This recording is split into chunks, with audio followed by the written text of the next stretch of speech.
ఇప్పుడు 'mercy killing' అనే సినిమా అంటే టు బి వెరీ ఫ్రాంక్ ఒక అవార్డ్ వచ్చి దానికి ఒక రెస్పాన్స్ వచ్చేంత వరకు many people doesn't know that అవును. Film exists. యెస్. యెస్.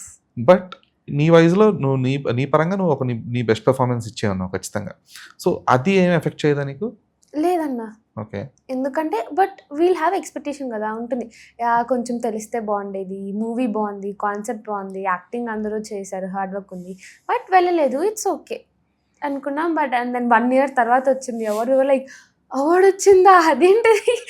అంటే 1 ఇయర్ అయిపోయింది కదా! వచ్చి. మేము అంత ఎక్స్‌పెక్ట్ చేయలేదన్నమాట. ఇంత అవార్డ్ వస్తుంది. అది కూడా మన గద్దర్ అవార్డ్ వస్తుంది అనుకోలేదు. అప్పటికి మా డైరెక్టర్ సార్ వాళ్ళు, ప్రొడ్యూసర్స్ అన్నా మీకు ఏదో ఒక అవార్డ్ వస్తది ఖచ్చితంగా ఈ మూవీకి. I was like okay. Thank you. But వచ్చింది. I was like super duper happy. మా ప్రొడ్యూసర్ మ్యామ్ వాళ్ళంతా కాల్ చేశారు. దే వర్ లైక్ హారిక నీకు అవార్డ్ వచ్చింది. కంగ్రాచులేషన్స్. అనౌన్స్ చేసిన 2 డేస్ వరకు మా మమ్మీ ఫోన్ ఖాళీ లేదనమాట. ఓకే. కాల్స్ వస్తున్నాయి. I was so happy. అంటే ఒక స్టేట్ అవార్డ్ వస్తే ఇంత ఆనందంగా ఉంటుందా? And then I have this thought ఇంకా హార్డ్ వర్క్ చేయాలి.